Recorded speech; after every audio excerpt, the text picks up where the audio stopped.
सुप्रभात। मैं Prashant Kumar Chaturvedi US academy Rajpur Campierganj से आपका हिंदी का शिक्षक। विद्यार्थियों, आज हम सभी कक्षा 9वीं की हिंदी की पुस्तक क्षितिज भाग 1 के पद्यखंड का द्वितीय अध्याय वाक को पढ़ेंगे। वाक की रचयिता कवित्री ललद्यद हैं। आइए कवित्री के जीवन के बारे में कुछ जान लें। कश्मीरी भाषा की लोकप्रिय संत कवित्री ललद्यद का जन्म सन 1320 के लगभग कश्मीर स्थित पामपोर के सिमपुरा गांव में हुआ था। उनके जीवन के बारे में कोई प्रमाणिक जानकारी नहीं मिलती। ललद्यद को ललेश्वरी, लला, ललयोगेश्वरी, ललारिफा आदि नामों से जाना जाता है। उनका देहांत सन 1391 के आसपास माना जाता है। ललद्यद की काव्य शैली को वाक कहा जाता है। जिस तरह हिंदी में कबीर के दोहे, मीरा के पद, तुलसी की चौपाई और रसखान के सवैये प्रसिद्ध हैं, उसी तरह से ललद्यद के वाक प्रसिद्ध हैं। अपने वाकों के जरिए उन्होंने जाति और धर्म की संकीर्णताओं से ऊपर उठकर भक्ति के ऐसे रास्ते पर चलने पर जोर दिया है जिसका जुड़ाव जीवन से हो। उन्होंने धार्मिक आडंबरों का विरोध किया और प्रेम को सबसे बड़ा मूल्य बताया। लोक जीवन के तत्वों से प्रेरित ललद्यद की रचनाओं में तत्कालीन पंडिताऊ भाषा संस्कृत और दरबार के बोझ तले दबी फारसी के स्थान पर जनता की सरल भाषा का प्रयोग हुआ है। यही कारण है कि ललद्यद की रचनाएं सैकड़ों सालों से कश्मीरी जनता की स्मृति और वाणी में आज भी जीवित हैं। वे आधुनिक कश्मीरी भाषा की प्रमुख स्तंभ मानी जाती हैं। आइए इस वाक में उन्होंने किस तरह के विचार प्रस्तुत किए हैं इसे जान लें। इस अध्याय में कवित्री के 4 वाक प्रस्तुत हैं और चारों वाक में उन्होंने अलग अलग तरह के विचार प्रस्तुत किए हैं। पहले वाक में कवित्री ने ईश्वर प्राप्ति के अपने प्रयासों के बारे में बताया है। उन्हें लगता है कि ईश्वर प्राप्ति के उनके जो प्रयास हैं अभी तक सफल नहीं हुए हैं और उम्र सीमा उनकी खत्म होती चली जा रही है और ईश्वर की प्राप्ति अब तक उन्हें नहीं हो पाएगी और पता नहीं ईश्वर उन्हें प्राप्त होंगे भी या नहीं। इस बात की चिंता उन्होंने पहले वाक में प्रकट की है। दूसरे वाक में उन्होंने संसार को नश्वर बताया है। उन्होंने कहा है कि संसार मोह माया, संसार जो है छलावे से भरा हुआ है। यहाँ त्याग भी है और भोग भी। तो ईश्वर प्राप्ति का साधन यहाँ त्याग और भोग के बीच सामंजस्य बनाकर चलना ही हो सकता है। ईश्वर को अगर प्राप्त करना है तो त्याग और भोग दोनों के प्रति सामंजस्य का भाव, समभाव बनाकर चलना होगा। इंद्रियों को वश में रखना होगा और भोग में कम से कम लिप्त होने का प्रयास करना होगा। तीसरे वाक में कवित्री ने आत्मालोचन यानी कि स्वयं अपने अंतरात्मा में झांकने का प्रयास किया है। उसे लगता है कि उसने ईश्वर प्राप्ति का जो मार्ग अपनाया था वह मार्ग उचित नहीं था और अब जब उम्र उसकी बीतती चली गई, उसके जीवन का अंतिम समय आ रहा है, धीरे धीरे उसका अंतिम समय निकट आ रहा है, तब उसे लगता है कि उसने ईश्वर प्राप्ति का सही मार्ग न अपनाकर बहुत बड़ी गलती की है। अब इस सांसारिक मोह माया के बंधन से मुक्ति दिलाने के लिए वह ईश्वर ही है जो सांसारिक मोह माया से उसे मुक्ति दिला सकता है और उस मोह माया से मुक्ति दिलाने के उपलक्ष्य में मैं ईश्वर को क्या प्रदान कर सकती हूँ, क्या दे सकती हूँ। उस माझी को, उस परम पिता परमेश्वर को जो इस सांसारिक भवसागर से मुझे मुक्त कराएगा, उसे मैं क्या दे सकती हूँ। उसे तो सिर्फ सत्कर्म चाहिए। सत्कर्म रूपी जो पूंजी है वो तो मैंने अभी तक नहीं कमाया। इस बात की चिंता को प्रकट किया है कवित्री ने और यह बताया है कि इस सांसारिक भवसागर अर्थात माझी को खुश करने के लिए, सांसारिक भवसागर से पार होने के लिए, संसार से मुक्ति प्राप्त करने के लिए मनुष्य को सत्कर्म करना अति आवश्यक है। चौथे वाक में कवित्री ने यह बताया है कि ईश्वर सर्वव्यापक है। ईश्वर सर्वव्यापक है। ईश्वर को यहाँ वहाँ खोजने की आवश्यकता नहीं है। जो सबसे बड़ा ज्ञानी व्यक्ति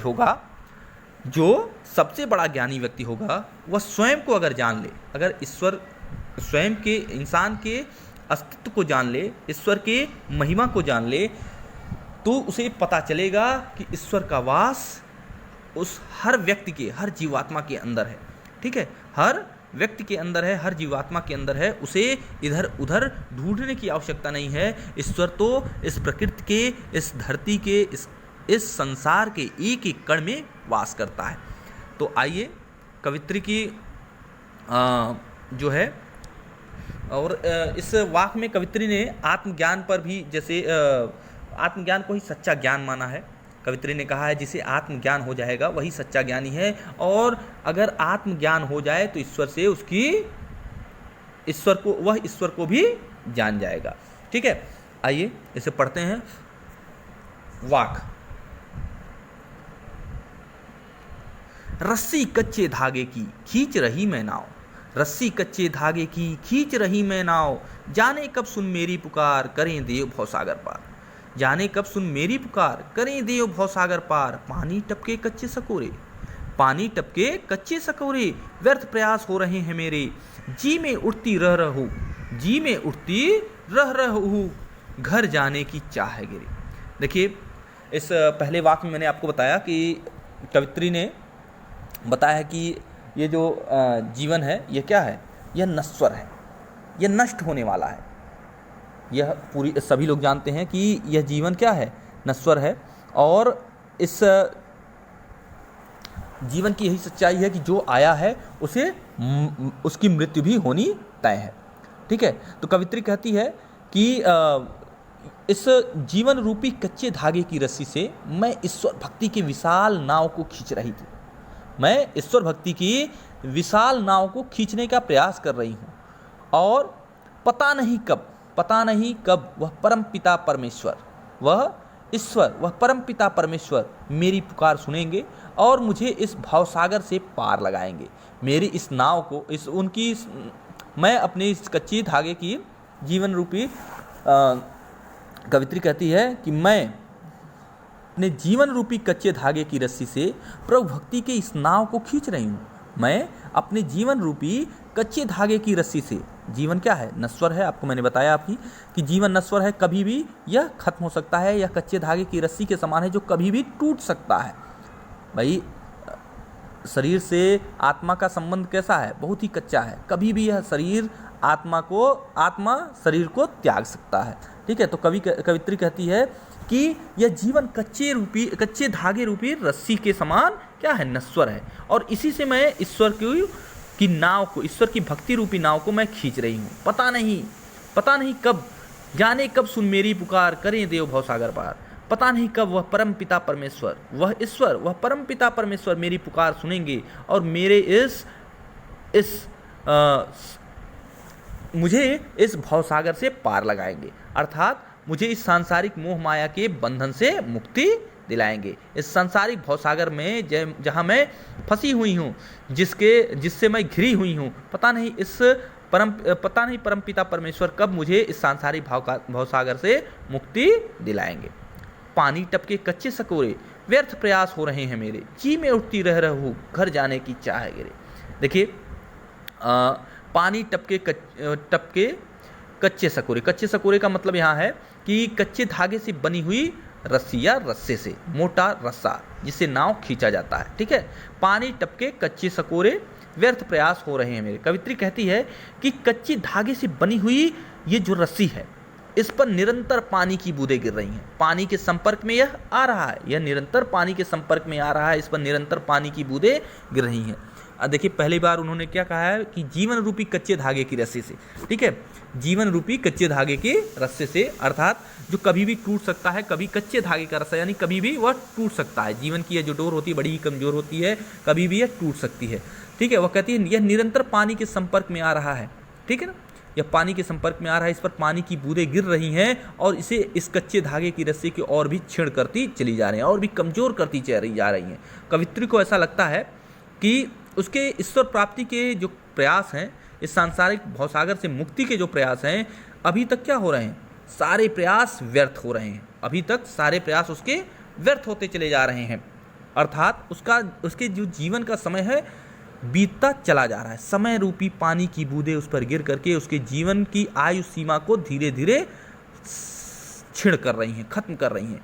समय रूपी पानी की बूंदें, आयु रूपी पानी की बूंदें धीरे धीरे उस पर गिर करके, उस पर रिस करके उसके जीवन की डोर को छीण करती चली जा रही हैं, अर्थात कमजोर करती चली जा रही हैं। उसकी आयु सीमा धीरे धीरे बीतती चली जा रही है। वह मृत्यु के समीप आ रही है, वह मृत्यु के समीप आती जा रही है, नज़दीक आ रही है। उसका मृत्यु निकट आ रहा है और अभी तक उसकी जो चाह है, प्रभु भक्ति से प्रभु भक्ति करके ईश्वर प्राप्ति की जो चाह है, ईश्वर से मिलने की जो चाह है, उसका जो यह चाह है अभी तक पूरा नहीं हो पाया है। उसका जो यह प्रयास है अभी तक पूरा नहीं हो पाया है। वह ईश्वर को जो प्राप्त करना चाहती थी, उसके प्रयास अभी तक पूरे नहीं हो पाए हैं। वह प्रयास तो कर रही है, लेकिन उसका प्रयास अभी तक सार्थक सिद्ध नहीं हो पाया है। जी में उठती रह हूँ, घर जाने की चाहे घेरे। देखिए, एक एग्जाम्पल मैं आपको देना चाहूँगा। जैसे कि कभी कभी क्या होता है, एग्जाम हो रहा हो और धीरे धीरे पता चल रहा है कि अभी तो मेरे 3 कोई प्रश्न बचे हुए हैं और 5 ही 10 मिनट बचा हुआ है। मैं किस तरह से घबराहट भी होती है और उस प्रश्नों की हल करने की चिंता भी आपको सताती रहती है। ऐसी परिस्थिति में आप जल्दी जल्दी प्रयास करते हैं उस प्रश्न, और आपके मन में चिंता बढ़ती चली जाती है, घबराहट भी होती है, बेचैनी भी होती है, और आपको लगता है कि यह प्रश्न पता नहीं हमसे पूरा हो पाएगा या नहीं। ऐसा ही कुछ स्थिति कवित्री के साथ भी है। उसके मन में भी रह रहकर हूँ उठ रही है, एक तड़प उठ रही है। उसके हृदय में रह रहकर एक तड़प उठती है कि पता नहीं मैं कब ईश्वर से मिलूंगी, पता नहीं मैं कब ईश्वर से मिल पाऊंगी, और मिल पाऊंगी या नहीं मिल पाऊंगी। मेरा समय तो बीतता चला जा रहा है, पता नहीं मैं ईश्वर को प्राप्त कर पाऊंगी या नहीं। और उसे घर जाने की चिंता भी सता रही है, अर्थात वह परम पिता परमेश्वर के पास जाना चाहती है, उस परम पिता परमेश्वर के शरण में जाना चाहती है। उसके शरण में जाने की चिंता भी उसे घेरे हुए है, और उसकी आयु सीमा भी खत्म होती चली जा रही है। इस दुविधा में वह पड़ी हुई है कि वह प्रभु की भक्ति में तो लिप्त है, लेकिन उसकी आयु सीमा उसे खत्म होती नजर आ रही है। उसे लग रहा है पता नहीं मैं परम पिता परमेश्वर से मिल पाऊंगी या नहीं, अर्थात मैं उनको प्राप्त कर पाऊंगी या नहीं। देखिए, इसमें कवित्री ने कहा है कि यह जीवन है कच्चे धागे की रस्सी के समान है, जिसके सहारे मैं ईश्वर की भक्ति कर रही हूँ, ईश्वर की भक्ति कर रही हूँ। पता नहीं वह परम पिता परमेश्वर, पता नहीं वह परम पिता जीवन रूपी इस कच्चे धागे की रस्सी से मैं ईश्वर भक्ति के नाव को खींच रही हूँ। ठीक है, मैं ईश्वर की भक्ति कर रही हूँ।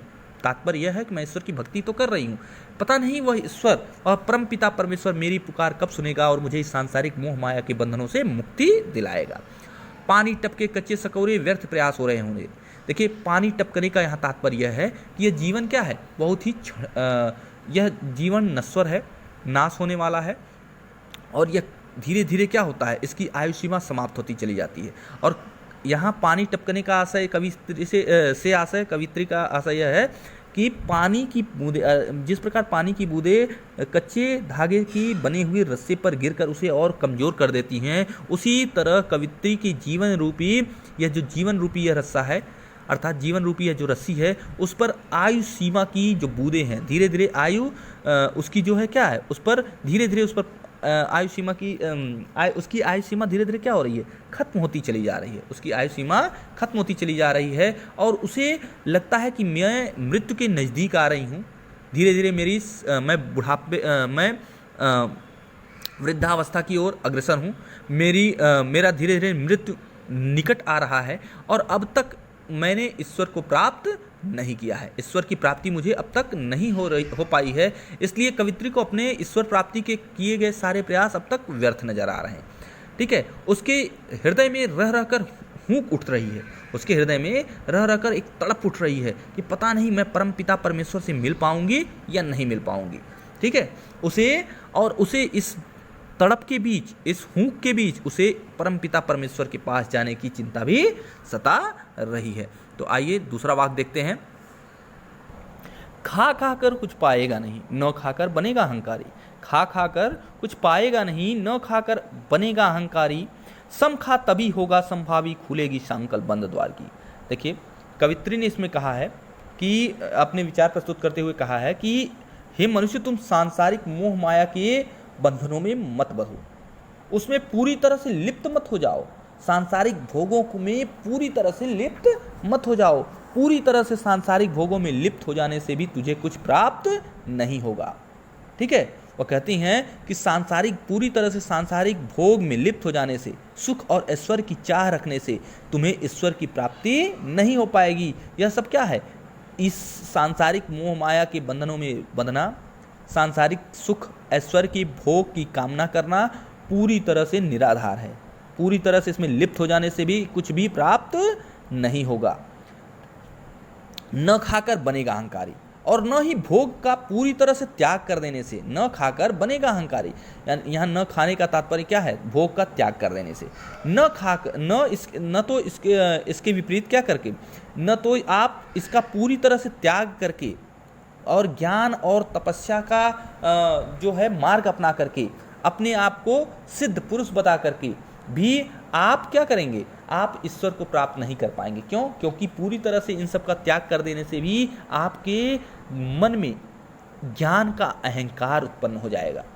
आपके मन में ज्ञान का एक अहंकार, एक कभी कभी क्या होता है, मनुष्य सब कुछ त्याग देने पर भी अपने आप को उसके अंदर थोड़ा बहुत अभिमान का भाव जागृत हो उठता है। उसे लगता है कि मेरे जैसा त्यागी कोई नहीं है, मेरे जैसा त्यागी कोई नहीं है। और जब पूरी तरह से भोग में लिप्त रहता है तो कभी कभी वह सुख ऐश्वर्य में सही और गलत का निर्णय ही, और उसे लगता है कि मेरे जैसा सुखी, मेरे जैसा सांसारिक ऐश्वर्यों से का भोग करने वाला कोई नहीं है। यानी कि पूरी तरह से भोग में लिप्त रहने और पूरी तरह से त्याग कर देने से, पूरी तरह से कवित्री कहती हैं कि हे खा खाकर कुछ पाएगा नहीं, न खाकर बनेगा अहंकारी। हे मनुष्य, तुम पूरी तरह से भोग में लिप्त होकर भी कुछ प्राप्त नहीं कर सकते हो। सांसारिक भोगों में लिप्त होकर के तुम्हें कुछ भी प्राप्त होने वाला नहीं है, और ना ही पूरी तरह से इन सारी चीज़ों का, इन सांसारिक सुखों का, इन सुख ऐश्वर्यों का त्याग करके भी तुम कुछ प्राप्त कर पाओगे। अर्थात ज्ञान और पूरी तरह से ज्ञान और तपस्या वाला जीवन अपना करके भी तुम क्या हो जाओगे? अहंकारी हो जाओगे। तुम्हारे अंदर ज्ञान का, त्याग का अहंकार आ जाएगा, ज्ञान का, तप का, तपस्या का और त्याग का अहंकार आ जाएगा। तुम अभिमानी बन जाओगे। समखा तभी होगा संभावी। कवित्री कहती हैं कि तुम क्या करो, हे मनुष्य, तुम क्या करो? तुम भोग और जो तप है, भोग और त्याग, दोनों के बीच क्या करो? दोनों के बीच मध्यस्थ का, दोनों के बीच का रास्ता अपनाओ। तुम दोनों के बीच का रास्ता अपनाओ। ठीक है? तो हे मनुष्य, तुम इन दोनों के बीच का रास्ता अपनाओ। अगर तुम इन पूरी तरह से एक मार्ग पर केंद्रित हो जाओगे, तुम्हें कुछ भी प्राप्त होने वाला नहीं है। वह कहती हैं कि तुम अपने इंद्रियों को अपने वश में रखो। तुम अपने जो मनुष्य की इंद्रियां होती हैं, उस इंद्रियों की बात कही जा रही है यहाँ। वह कहती हैं तुम अपनी इंद्रियों को अपने बस में रखो, उनको संयम में रखो, अपनी इच्छा के अनुसार उनका प्रयोग करो। तभी तुम क्या कर सकते हो? सुख और दुख। ठीक है? वह कहती हैं समखा तभी होगा संभावी।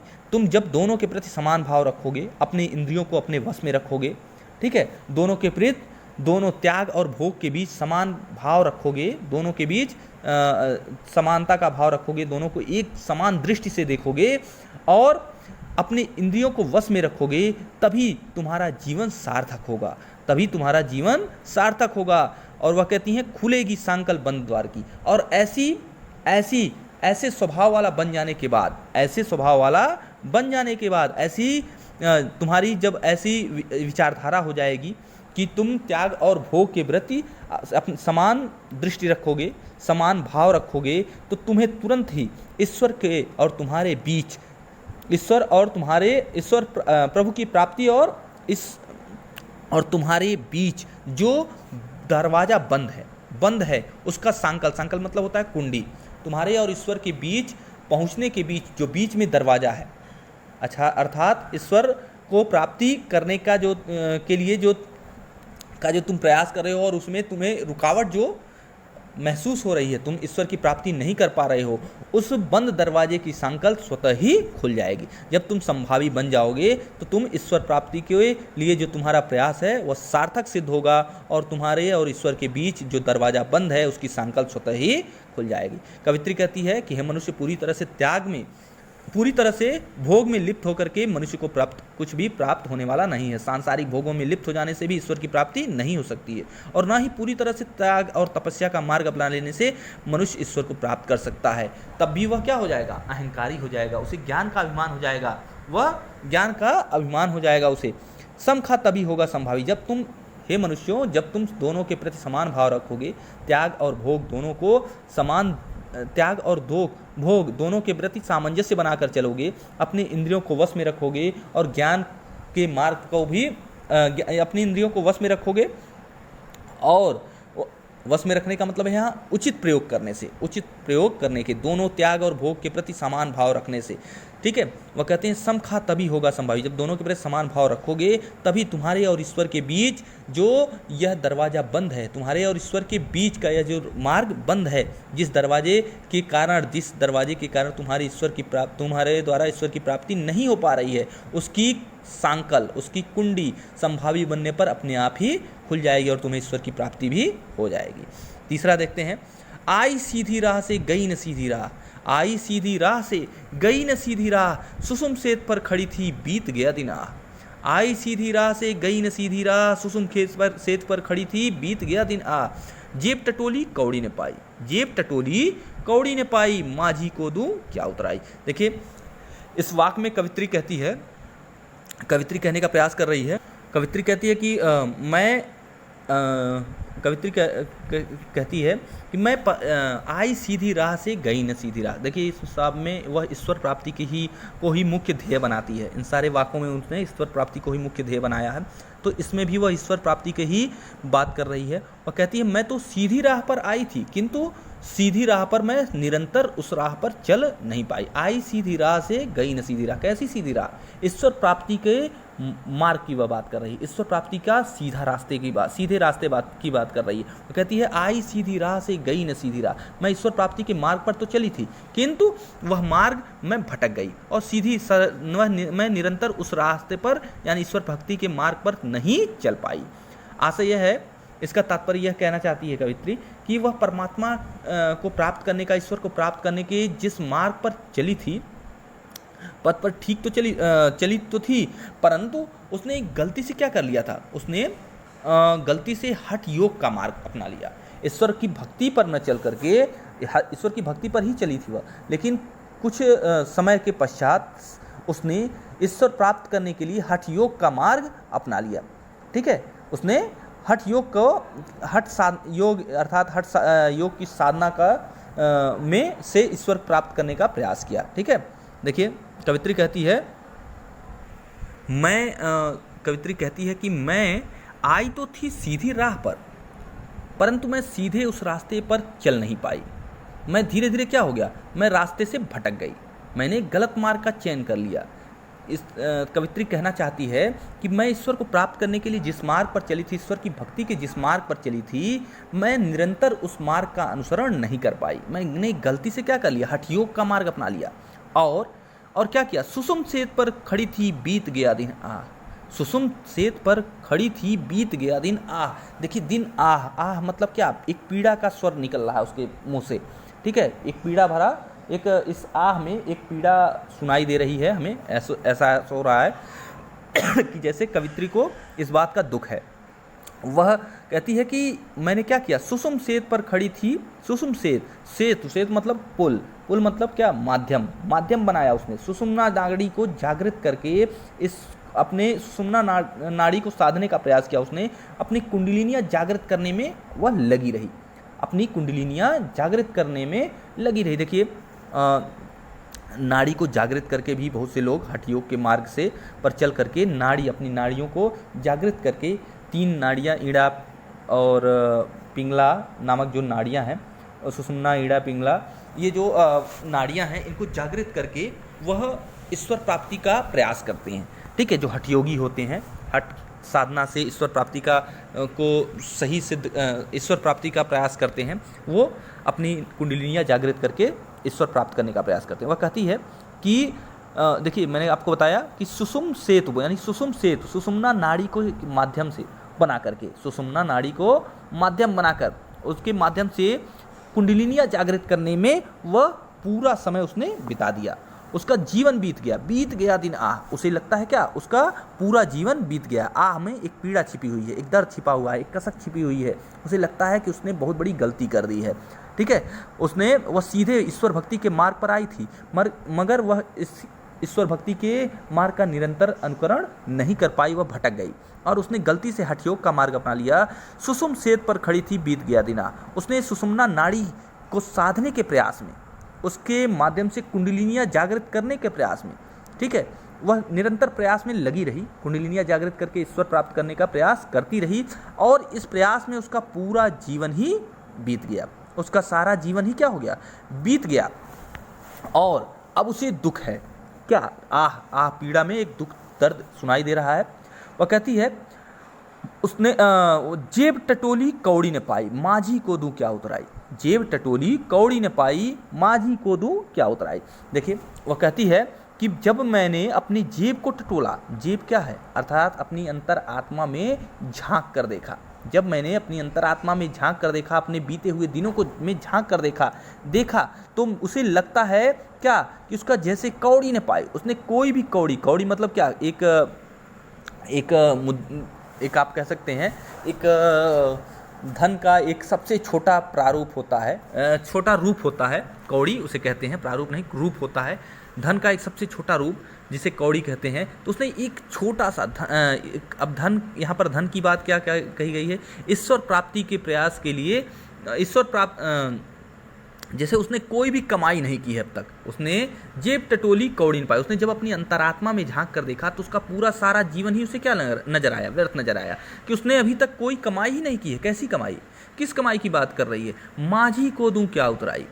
वह अब उस परमपिता परमेश्वर को, अब देखिए पहले कमाई की बात क्या है, कमाई के बारे में जान लें कि यहाँ किस कमाई की बात की जा रही है। देखिए इस परमपिता परमेश्वर को क्या चाहिए, धन चाहिए, रुपया चाहिए, सोने जवाहरात चाहिए, नहीं, परमपिता परमेश्वर को क्या चाहिए, सदकर्म का चाहिए, त्याग चाहिए, ठीक है, दया चाहिए दूसरों पर, सत्कर्म, एक तरह से आप कहिए परमपिता परमेश्वर को क्या चाहिए, सत्कर्म चाहिए। और कवित्री ने अपने अंतरात्मा में झांक कर देखा तो उसने हठयोग के मार्ग पर चलकर सुषुम्ना नाड़ी के माध्यम से कुंडलिनियाँ जागृत करने के प्रयास में पूरा जीवन ही बिता दिया है और अभी तक उसने कोई सत्कर्म रूपी कमाई नहीं की है।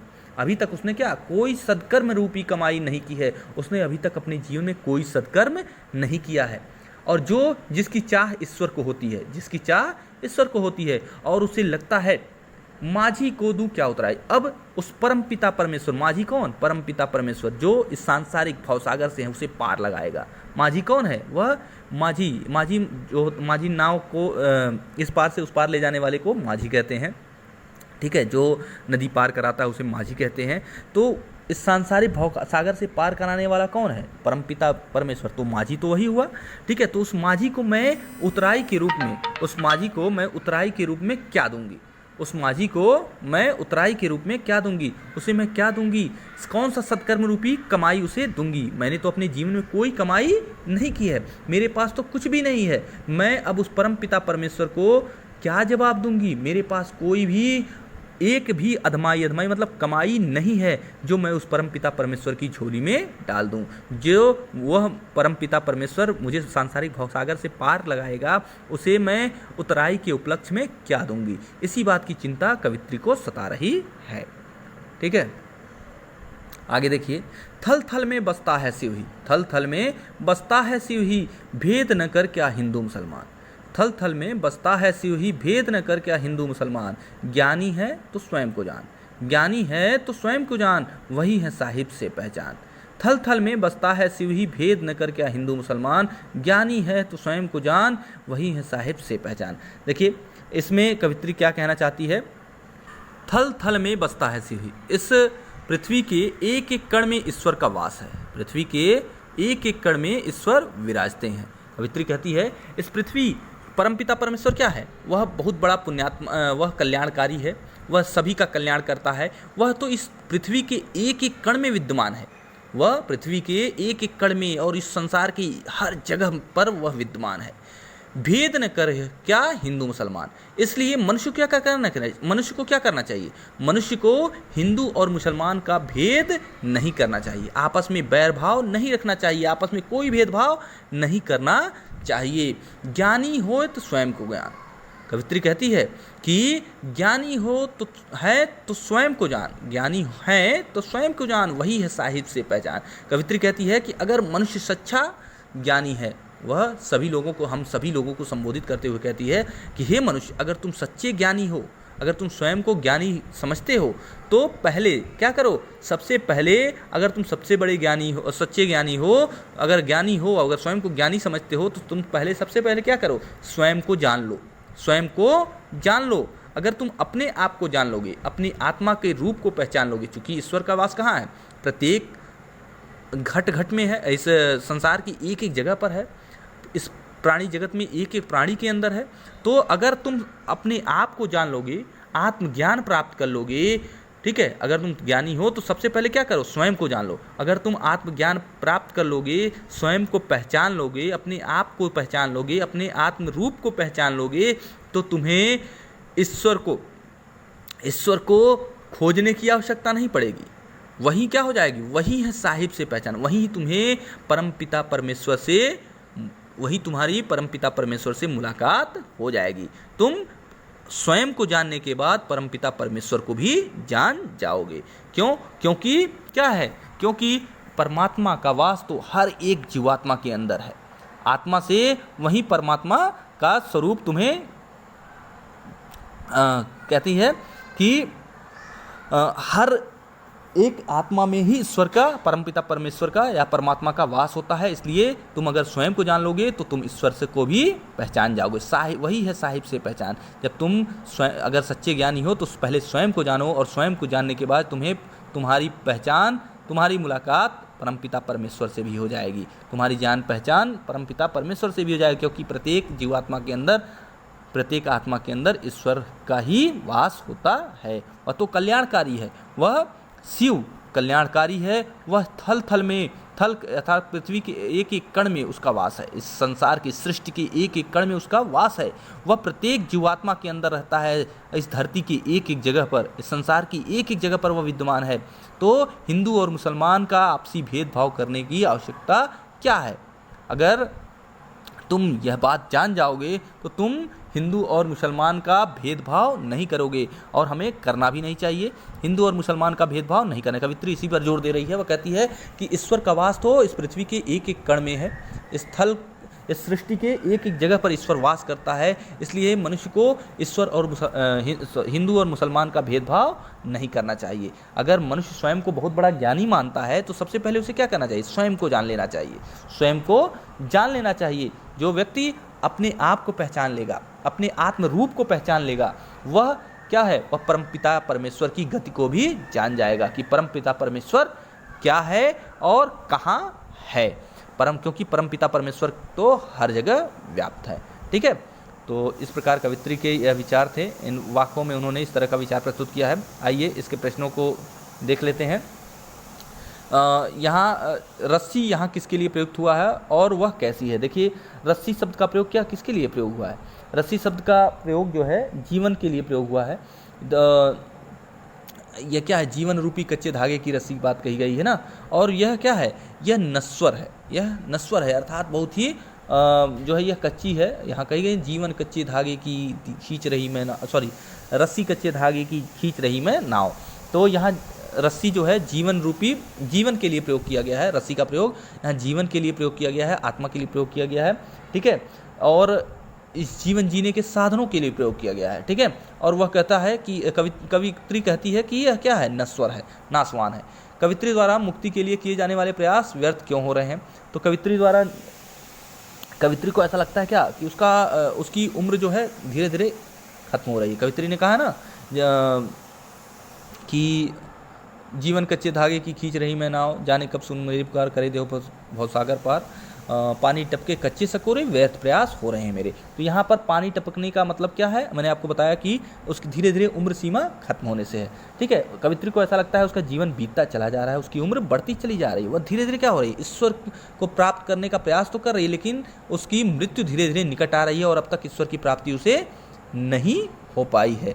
ठीक है, उसे लगता है कि ईश्वर, पता नहीं, उसके मन में एक हूक उठ रही है कि पता नहीं उसका वह जो ईश्वर भक्ति कर रही है, पता नहीं वह सार्थक हो पाएगी या नहीं, वह ईश्वर को प्राप्त कर पाएगी या नहीं। ठीक है, उसे यह उसका व्यक्तिगत सोच है, उसकी सोच है। इस वजह से उसे अपनी जो है साधना, ईश्वर साधना जो वह कर रही है, उसे यह निरर्थक साबित उसे ऐसा लगता है कि उसकी द्वारा की गई साधना निरर्थक हो रही है। ठीक है, उसका कोई परिणाम नहीं निकल रहा है। यह कवित्री की व्यक्तिगत सोच है। कवित्री को घर जाने की कवित्री का घर जाने की चाह से क्या तात्पर्य है। यहाँ देखिए, घर जाने की चाह मैंने बताया कि परमात्मा के पास जाने से है, परमात्मा से मिलने से है। तो कवित्री का घर जाने की चाह से तात्पर्य उसका परमात्मा से या परमात्मा से मिलने की अर्थात सांसारिक मोहमाया के बंधनों के से मुक्ति से है। ठीक है, भाव स्पष्ट कीजिए। जेब टटोली कौड़ी न पाई। तो यहाँ अभी मैंने आपको बताया कि कवित्री ने हठ योग के मार्ग पर चल करके अपना पूरा समय व्यर्थ कर दिया है और जो है इस प्रयास में उसका पूरा जीवन बीत गया है। और उसने जिस कमाई के प्रयास में अर्थात ईश्वर को प्राप्ति करने के प्रयास में या जो है इस प्रयास में ईश्वर को प्राप्त करने के प्रयास में जो हठ योग का मार्ग अपनाया था वह क्या हुआ, वह सफल नहीं रहा। ठीक है, उसने पूरा समय ही बर्बाद कर दिया, अपना पूरा जीवन ही व्यर्थ कर दिया और उसे ईश्वर की प्राप्ति नहीं हो पाई, उसकी जेब खाली रह गई। ठीक है, दूसरा है खा खा कर कुछ पाएगा नहीं। उसने कोई सत्कर्म रूपी कमाई नहीं किया है। अब तक उसने पूरा जीवन उसका पूरा जीवन उसे व्यर्थ नजर आ रहा है। फिर देखिए, खा खा कर कुछ पाएगा नहीं, न खाकर बनेगा अहंकारी। यहाँ देखिए मनुष्य क्या करता है, यहाँ इसका भाव यह है कि पूरी तरह से मनुष्य क्या करता है, सांसारिक भोगों में लिप्त होकर के अपना पूरा जीवन व्यतीत कर देता है, व्यर्थ कर देता है। ठीक है, और अपने शरीर को सुखी रखने के प्रयास में वह पूरी तरह से भोग में लिप्त हो जाता है। ठीक है, और यह इस प्रकार से वह कोई कुछ भी हासिल नहीं कर पाता, वह पूरी तरह से भोग में लिप्त होकर के ईश्वर से दूर होता चला जाता है। ठीक है, पूरी तरह से भोग में लिप्त हो जाने से भी ईश्वर की प्राप्ति नहीं हो सकती। ईश्वर का ध्यान ही नहीं हो पाता। सिर्फ के बंधनों में भोग में लिप्त होकर के पूरी तरह से ईश्वर को भूल जाता है। ठीक है, और क्या है, न खाकर बनेगा अहंकारी। और भोग को पूरी तरह से त्याग कर देने से अर्थात उसको दरकिनार कर देने वाला, उसका त्याग कर देने वाला, अपने आप को महात्मा और महाज्ञानी समझने वाला भी क्या हो जाता है, अपने ज्ञान के अहंकार में, अपने त्याग के अहंकार में पड़ा रहता है। ठीक है, उसे लगता है मैं सबसे बड़ा त्यागी हूँ, मैं सबसे बड़ा ज्ञानी हूँ। ठीक है, तो इस अहंकार में हो जाता है। और जिसके अंदर अहंकार हो जाता है वह भी क्या होता है, स्वयं को सबसे बड़ा और सबसे ऊंचा मानने लगता है, सर्वश्रेष्ठ मानने लगता है। और इस प्रकार से जो सर्वश्रेष्ठ मानने लगेगा, सबसे अपने आप को श्रेष्ठ मानने लगेगा, वह भी क्या होगा, ईश्वर भक्ति के मार्ग से भटक जाएगा, उसे भी ईश्वर की प्राप्ति नहीं हो पाएगी। बंद द्वार का सांकल खोलने के लिए ललद्दद ने क्या उपाय सुझाया है। तो बंद द्वार का ललद्दद ने जो उपाय सुझाया है, उसने कहा है कि त्याग और भोग दोनों के बीच क्या करें, सामंजस्य बनाकर, संभावी बनकर, ठीक है, संतुलन बनाकर चलने से, ठीक है, क्या होगा, ईश्वर प्राप्ति का जो यह दरवाजा है उसकी सांकल अपने आप खुल जाएगी। ठीक है, कवित्री कहती हैं त्याग और भोग के बीच संतुलन बनाकर चलने से, दोनों के प्रति संभाव रखने से, ठीक है, न तो पूरी तरह से भोग में लिप्त होने से और न ही पूरी तरह से, ठीक ना, पूरी तरह से त्याग कर देने से, इन भोगों का त्याग कर देने से। ठीक ना, वह कवित्री कहती है कि न तो पूरी तरह से भोग में लिप्त होने से और न ही पूरी तरह से त्याग कर देने, इन सब भोगों का त्याग कर देने से, इन दोनों ही तरीके से ईश्वर की प्राप्ति नहीं होगी। अगर ईश्वर को प्राप्त करना है तो संभावी बनो, अर्थात दोनों के प्रति मध्य का रास्ता अपनाओ, भोग में लिप्त रहो और त्याग भी करो, तभी तुम्हारी ईश्वर से मुलाकात हो पाएगी और प्रभु भक्ति के यह जो प्रभु मिलन का यह जो बंद द्वार है वह अपने आप खुल जाएगा। ईश्वर प्राप्ति के लिए बहुत से साधक हठ योग जैसी कठिन साधना करते हैं, लेकिन उससे भी लक्ष्य प्राप्ति नहीं होती। यह भाव किन पंक्तियों में व्यक्त हुआ है। देखिए ऐसा वो जो तीसरा वाला उन्होंने तीसरा कहा है कि तीसरा वाक्य उन्होंने कहा है, आई सीधी राह से गई न सीधी राह। ठीक है, इसी में व्यक्त हुआ है, आई सीधी राह से गई न सीधी राह, सुसुम सेत पर खड़ी थी बीत गया दिन जेब टटोली कौड़ी न पाई, माझी को दूं क्या उतराई। ज्ञानी से कवित्री का क्या अभिप्राय है। देखिए ज्ञानी से कवित्री का अभिप्राय यह है कि ज्ञानी से कवित्री का क्या अभिप्राय है। देखिए यहाँ ज्ञानी का तात्पर्य है जो स्वयं को जान ले, और जिसने अपने आप को जान लिया वह सबसे बड़ा ज्ञानी है। क्यों? क्योंकि अपने आप को जान लेने वाला व्यक्ति परमात्मा को जान सकता है। ठीक है, परमात्मा की गति को जान सकता है, उसके स्वरूप को जान सकता है, क्योंकि परमात्मा का वास प्रत्येक आत्मा में होता है। तो यहाँ ज्ञानी से कवित्री का अभिप्राय जिसने परमात्मा को जान लिया हो या जिसने आत्मा को जान लिया हो, क्योंकि आत्मा में परमात्मा का ही वास होता है। ठीक है, बाकी जो रचना और अभिव्यक्ति के क्वेश्चन हैं कुछ आपको असाइनमेंट में दिए जाएंगे, इनको आप स्वयं ही अपने आधार पर करेंगे। ठीक है, और जो भी आपको चीज़ें समझ में नहीं आई होंगी विद्यालय खुलने पर इसके उत्तर भी आपको दिए जाएंगे। धन्यवाद।